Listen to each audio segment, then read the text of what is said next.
Are you dealing with shoulder pain and think you may have injured your rotator cuff? You found the right video. We're about to dive into some orthopedic tests that you can do yourself to rule in or rule out a rotator cuff tear, some exercises and stretches that you definitely need to be doing, whether or not you might need imaging like an MRI, X-ray, or even ultrasound, and last but not least, the things that you need to avoid so things don't get worse. Your rotator cuff is made of 4 muscles: your supraspinatus, your infraspinatus, your teres minor, and your subscapularis. Here are the 4 orthopedic tests that you can do to see what muscle or tendon you may have injured. There is no orthopedic test that is 100% accurate in indicating whether you have a tear or not. You need imaging for that, whether it's an MRI or ultrasound, and we'll be going over that next. But they'll at least give you a good idea of how severe your problem is. If you just have a little bit of discomfort while you're performing these tests, more than likely you just have more of a tendinitis scenario. But if you can't even perform the test, it's extremely painful, that puts you at a higher chance of having a tear. Now, let's show you these tests. You're going to start by bringing up the affected arm up at a 45-degree angle, shoulder height. Then you're going to act like you're emptying a can, hence why this test is called empty can test. Then you're going to take your opposite hand and you're going to apply pressure and push up into that hand. If you have pain or irritation, your supraspinatus muscle is irritated. If it's weak, more likely it's torn. Next is the drop arm test. You're going to point your thumb out and then raise your arm up towards the ceiling. Then you're going to slowly lower your arm. If your arm drops and you feel like you can't control it, or it's even painful, you can't even lift your arm, this is another test indicating that you may have a torn tendon of your supraspinatus muscle. Next, we're going to test your infraspinatus and teres minor. You're going to bring your arm to your side, bend your elbow at 90 degrees, and make a fist. With the opposite hand, you're going to grab that fist and try to push out against your hand. If there's a little bit of irritation, more than likely tendinitis, but if you can't, you have no strength and you feel like you're easily being pulled in towards your body, more than likely you have a tear. Last but not least, your subscapularis. You're going to take your hand and put it behind your back, and then you're going to lift your arm off, hence why it's called lift-off test. Again, if there's a little bit of irritation, a little bit of tendinitis, if you can't even do it, it's extremely painful, you may have a tear. Now that you know what area is irritated, should you go get an ultrasound or MRI? Believe it or not, research is saying no, that you don't need it, and here's why. Look at this study. They took elite volleyball players. The average age is 25 years old, and they MRI'd their shoulder of their dominant arm. And guess what? No one had pain. Repeat, no one had pain. And all MRIs came back with some type of abnormal pathology on it. 88% of the participants had tendinitis type imaging. 65% had a rotator cuff tear. So what does this mean?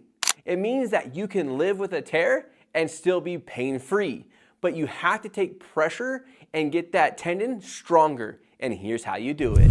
When you go to lift your arm, your shoulder blade has to upwardly rotate. Yours is not doing that, hence why you have a rotator cuff injury. When your shoulder blade doesn't rotate upwards and you lift your arm, it jams, fraying the tendons of your rotator cuff.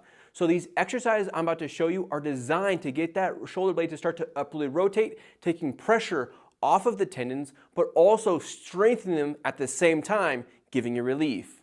We're going to start off by mobilizing the middle of our back. If we're very kyphotic or flex through the middle of our back, we're not going to have any shoulder flexion, and that's going to cause us to jam and fray that rotator cuff. So it's really important we learn how to extend through that middle of the back or get that mid-back nice and loose. We're going to do cat-cow seated. We're going to do 10 reps. Knees are going to be bent. You're going to grab your own ankles, almost like a butterfly stretch. You're going to round the middle of your back. Now, this is not what we want. We want you to sit up on top of your butt bones and stick that chest out and keep your chin down, look straight ahead, and go back and forth. You should feel a massive stretch in the middle of your back. And you might even get some free pops out of it, which is great. You're just mobilizing that mid-back, trying to get your shoulders to sit into a better position and not be so rounded. Next stretch is what we call archery pose. It is by far my favorite stretch to get that shoulder blade to start to move. You're going to bring your knees up towards your chest. The non-painful hand is going to be on the bottom and grab those knees. The painful hand is going to reach out as far as you possibly can. You should feel a massive stretch in the middle of your back next to your shoulder blade. You're going to do 10 reps. Once you hang out here for a second or two, you're going to pull back and you should feel a big stretch in the middle back again. Make sure you're holding on your own chest and pulling your ribs back as far as you can. You're gonna feel the stretch even more. You're gonna go back and forth. If there's any pain, you can kind of move your arm to a non-painful position, but just really make sure you're trying to get that shoulder blade to move as much as possible. That is the key with this stretch. Back and forth, hang out on each side for a split second or two. Now that you've mobilized the middle of your back, gotten your shoulder blade to start to move, it's time that we start loading your rotator cuff. We're simply going to do some external rotation exercises. We're going to start easy and then get into the hardest variation. You're going to be here. You're going to have your own hand on your ribs, then you're going to use your elbow to squeeze your hand. It's important that you don't lose the pressure. From there, you're just going to drive your thumb out. It's a very small movement. You don't need to do some big elaborate movement like this that's going to cause you more pain. You're going to do 10 reps here. Now, if that's too easy, you can start to simply move your arm up. Hold your own elbow and do the exact same thing. 10 reps. Now, once you get to this position, there's a little variation I want you to add. Once you drive your wrist out and you've done 10 reps, you're going to hold this and then go up and down 10, keeping your wrist outside of your elbow. When you do that, you should feel a massive burn on the outside of your shoulder. That's how you know you're doing it right. If you have pain or you feel your neck and rhomboids doing the work, you're doing it wrong. Stop and go back to the easier version.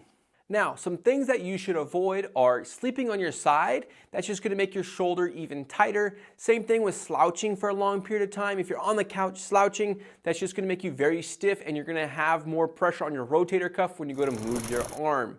I'd also stay away from any bench press or shoulder workouts for about 4 to 6 weeks and really try to mobilize that mid-back, get your shoulder blade to move, and strengthen that rotator cuff. If you're looking for more exercises for your rotator cuff, I've already made a video on that. I'll put that right down here in the description. Check it out. If you have any questions for me, I'd love to help you. Drop a comment. Until next time, keep moving and enjoy the rest of your day.